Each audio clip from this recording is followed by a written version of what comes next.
അസ്സലാമു അലൈക്കും വറഹ്മത്തുള്ളാഹ്. വയനാട് ചുരത്തുമല കാട്ടാന ഇറങ്ങി എന്നുള്ള വാർത്ത കേൾക്കാറുണ്ട്. ഇപ്പോൾ വഹാബി ഇറങ്ങി എന്നുള്ള വാർത്ത ഈ അടുത്ത കാലത്ത് വന്നിട്ടുള്ളത്. വഹാബി ഇറങ്ങി എന്ന് പറയുമ്പോൾ ഞാൻ മനസ്സിലാക്കുന്നത് സിറിയയിലേക്ക് ആട് മേക്കാൻ പോകുമ്പോൾ വഴിതെറ്റി വന്നതായിരിക്കും എന്നാണ് ഞാൻ മനസ്സിലാക്കുന്നത്. മുമ്പും ഇതുപോലെ കുറച്ച് ആളുകളൊക്കെ വയനാട് ചുരത്തുമല, നാടുകാണി ചുരത്തുമല ഒരു മക്കബറ ഉണ്ടാവും, ഇതിൻ്റെ ചുറ്റിപ്പറ്റിങ്ങനെ ഉണ്ടായിരുന്നു. തല പോയ തെങ്ങ് മാതിരി കുറച്ച് ആൾക്കാരിങ്ങനെ കറങ്ങണ കണ്ടപ്പോൾ നാട്ടുകാർക്ക് സംശയം കുടുങ്ങി. നോക്കിയപ്പോൾ ഈ സാധനങ്ങൾ ഖബർ സിയാറത്തിന് വന്നതല്ല, ഖബർ പൊളിക്കാൻ വന്നതാണെന്ന് മനസ്സിലാക്കിയപ്പോൾ നാട്ടുകാർ പഞ്ഞിക്കിട്ട് കൈയോടെ പിടിച്ചിട്ട് അവർ പോലീസിനെ ഏൽപ്പിച്ചു എന്നാണ് അന്ന് കേട്ട വാർത്ത ഉള്ളത്.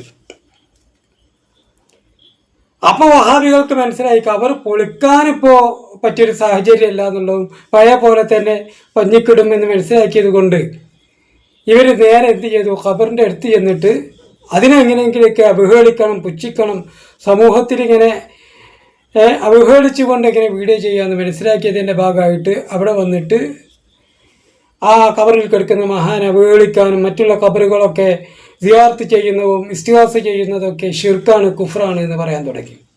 എന്നിട്ട് ഇങ്ങനെ ആയത്തുകൾ ഇങ്ങനെ ഓതിയ ആയത്തുകളൊക്കെ എന്താണ്, അള്ളാഹുവിന് പുറമെ ദൈവിക സങ്കല്പമായി മക്കയിലെ മുശ്രിക്കുകളായിരുന്ന ബഹുദൈവ ആരാധകരായിരുന്ന ആളുകൾ വിളിച്ചിരുന്ന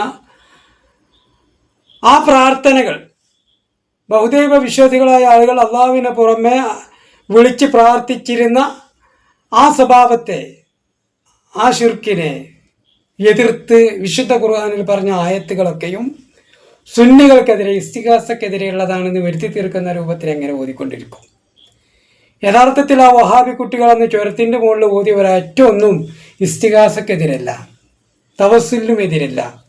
മറിച്ച് ദൈവിക സങ്കല്പമായി അള്ളാഹുവിന് പുറമേ അവർ വിളിച്ച് പ്രാർത്ഥിച്ചിരുന്ന ദൈവങ്ങൾ, കുട്ടി ദൈവങ്ങൾ, ലാത്ത, ഉസ്സ, മനാത്ത പോലത്ത കല്ല് നിർമ്മിതമായ, ജമാത് കൊണ്ടുണ്ടാക്കിയ അസ്നാമുകളായ ഇതിനെതിരെ ഉള്ള ആയത്തുകളാണ് സുന്നികൾക്ക് മേലിൽ അടിച്ചേൽപ്പിക്കുന്നത്. ഇന്ന് വരെ മഹാന്മാരാകുന്ന അമ്പിയാക്കന്മാരോട്, ഔലിയാക്കന്മാരോട് ഇസ്തിഗാസ ചെയ്യുന്നതിനെ എതിർത്തുകൊണ്ട് ഒരു ആയത്ത് കൊണ്ടുവരാൻ 100 വർഷം കഴിഞ്ഞ വഹാബിയുടെ തുടക്കകാലം മുതൽ ഇന്ന് വരെ തലകുത്തി മറിഞ്ഞിട്ടും ഒരു മൗലവിക്കും കഴിഞ്ഞിട്ടില്ല. കഴിയുമായിരുന്നെങ്കിൽ വെളിയങ്കോട്ടയ്ക്ക് ഉമ്മർ മൗലവിക്ക് കഴിയണമായിരുന്നു. അയാൾ പോലും അതിന് കഴിഞ്ഞിട്ടില്ല, തല കുത്തി മറിഞ്ഞിട്ട് കഴിഞ്ഞിട്ടില്ല. എന്നിട്ടാണ് ഈ മൂക്കാത്ത 4 കുട്ടികൾ ചുരത്തുമ്മ കയറിയിട്ട് വായ തോന്നിയത് പറയുന്നത്. ആയത്തും ഹദീസൊക്കെ അവിടെ എടുക്കട്ടെ, ഞാൻ അതിലേക്ക് വരാം. പക്ഷെ ആയത്തില്ലല്ലോ. അതിനേക്കാൾ കൂടുതലായി നമ്മൾ ചിന്തിക്കേണ്ടത് ഇവർക്ക് ഇതിനൊക്കെ പ്രചോദനം ലഭിച്ചത് എവിടുന്നാണ്. ഇവർ പറയുന്നത് ഞങ്ങൾ വഹാബികളാണെന്നുള്ള. ഈ വഹാബി പ്രസ്ഥാനം ഉണ്ടാക്കിയത് ആരാ? മുഹമ്മദ് അബ്ദുൽ വഹാബ് എന്ന് പറയുന്ന മനുഷ്യനാണ് ഈ വഹാബി പ്രസ്ഥാനം ഉണ്ടാക്കിയത്. ഈ വഹാബി പ്രസ്ഥാനം ഇയാൾ ഉണ്ടാക്കുമ്പോൾ ഇയാളെക്കാളും 300 വർഷങ്ങൾക്ക് മുമ്പ് ജീവിച്ച് മരണപ്പെട്ടു പോയ മുഹമ്മദ് അബ്ദുൽ വഹാബിൻ്റെ മാസ്റ്ററായി അറിയപ്പെടുന്ന ഷെയ്ഖുൽ ഇസ്ലാം എന്നിവർ പരിചയപ്പെടുത്തുന്ന ഇബ്നു തൈമിയ്യാണ്. സാക്ഷാൽ ഇബ്നു തൈമിയ അദ്ദേഹത്തിൻ്റെ വിഷലിപ്തമായ ആശയങ്ങളെല്ലാം മാറ്റിയൂറ്റി കുപ്പിയിലാക്കി അത് അവതരിപ്പിക്കുക മാത്രമാണ് മുഹമ്മദ് അബ്ദുൽ വഹാബ് ചെയ്തത്. അപ്പോൾ ഏറ്റവും കൂടുതൽ വഹാബിയത്ത് അതിൻ്റെ മാസ്റ്റർ കോപ്പി എന്ന് പറയുന്നത് ഷെയ്ഖുൽ ഇസ്ലാം എന്ന് പരിചയപ്പെടുത്തുന്ന ഇബ്നു തൈമിയ്യാണ്. ഈ ഇബ്നു തൈമിയ എന്ന് പറയുന്ന ഇവരുടെ നേതാവ്, ആ നേതാവിൻ്റെ ഖബർ ഒന്ന് കണ്ടു നോക്കൂ.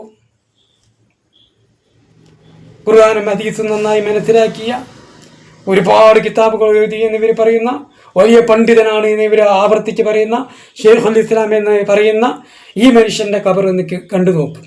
6 അടി പൊക്കത്തിൽ ഉയർത്തി വെച്ചിരിക്കുകയാണ്. ഇത് മുട്ടുകാലപ്പെന്ന് പുടുത്തം വിട്ടിട്ടുണ്ട് അല്ലേ? ഒരടിയേറെ കൂടുതലുണ്ടായിട്ട് പൊളിച്ചാന്നാണ് പറയുന്നത്. വഹാബി എന്ന് പൊളിക്കാൻ ചെല്ലേ. മുട്ടിൻ്റെ മേലെ പോയി പൊക്കളിൻ്റെ അടിക്ക് മുട്ടുപൊക്കളിൻ്റെ അരവയെ പൊക്കിയിട്ടാണ് ഇവർ പറയുന്നത് അനുയായികളെ സുന്നത്ത് ജമാഅത്തിൻ്റെ മഹാന്മാരാകുന്ന ഔലിയാക്കളുടെ ഖബർ പൊളിക്കണമെന്ന്. സ്വന്തം നേതാവിൻ്റെ ഖബർ അതുങ്ങൾ അത്ര ഉയർത്തി പൊക്കി വെച്ചുകണ്. ഇത് വിരോധാഭാസല്ലേ? സാക്ഷാൽ ഇബ്നു തൈമിയ്യ എന്ന് പറയുന്ന മനുഷ്യൻ്റെ ഖബർ പൊക്കിയിട്ട് അനുയായികൾ പറയാണ് ബാക്കിയുള്ളവരെ ഖബറൊക്കെ പൊളിക്കണമോ. ഞങ്ങൾക്ക് സൗദി അറേബ്യൻ്റെ ഭരണം കിട്ടിയില്ലെങ്കിൽ റസൂലുള്ളാഹിൻ്റെ ഖുബ്ബത്തുൽ ഖദറാവ് അടിച്ചു തകർക്കുമെന്ന് പറഞ്ഞിരുന്നു വേറൊരു ബഹൻ മുമ്പ്. ഇന്ന് അയാൾ ഉണ്ടോ ഇല്ലെന്ന് എനിക്കറിയില്ല. ഇത് ഇവരുടെ അവസ്ഥ. സ്വന്തം നേതാവ് ഇങ്ങനെ, നേതാവിൻ്റെ ഖബർ അങ്ങനെ. ഇത് മാത്രമാണോ? തബറുക്ക് നിഷേധികളാകുന്ന വഹാബികൾ, ആ വഹാബി നേതാവാകുന്ന ഇബ്നു തൈമിയ്യ മരണപ്പെട്ടു പോയപ്പോൾ അദ്ദേഹത്തെ മയ്യത്ത് കുളിപ്പിച്ച വെള്ളം പോലും തബറുക്കിന് വേണ്ടി മൂന്തിയ വിഭാഗ. ചരിത്രം പഠിക്കണം നമ്മൾ. ഇവരെ കൂസന്താടി മാത്രം കണ്ടാൽ പോരാ. വഹാബിയത്ത് എന്ന് പറഞ്ഞിട്ടുണ്ടെങ്കിൽ അത് എന്താന്ന് മനസ്സിലാക്കണം. അപ്പോൾ സ്വന്തം നേതാവിൻ്റെ കബറിൻ്റെ രൂപാപത്. എന്നിട്ടാണ് ഇവിടെ സുന്നികളുടെ കബറും മൗലിയാക്കളുടെ കബറും തകർക്കണമെന്ന് പറഞ്ഞു നടക്കണം. ഇനിയിപ്പോൾ ഇവരെ വേറെ ടീമുണ്ടല്ലോ, മതരാഷ്ട്രവാദത്തിൻ്റെ ആളുകൾ. മതരാഷ്ട്രവാദത്തിൻ്റെ നേതാവ് ആരാ? അബുൽ അല മൗദൂദി എന്ന് പറയുന്ന മനുഷ്യൻ. ആ മനുഷ്യൻ്റെ ഖബറിൻ്റെ അവസ്ഥ എന്താണ്?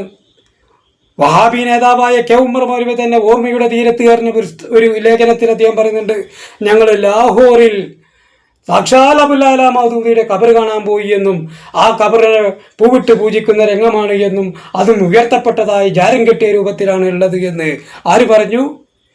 ഖബർ പൊളിക്കാൻ വേണ്ടി ഇപ്പോൾ മലൻ്റെ മുകളിൽ കയറിയ നാടുകാണി മലയിലേക്ക് വന്ന് വീഡിയോ ചെയ്തില്ലേ, അവരുടെ നേതാവ് കെ ഉമർ മൗലവി മുമ്പ് പറഞ്ഞിട്ടുണ്ട്. അതാണിത് ലാഹോറിൽ കാണുന്ന അബുൽ അല മൗദൂദിയുടെ ഖബർ.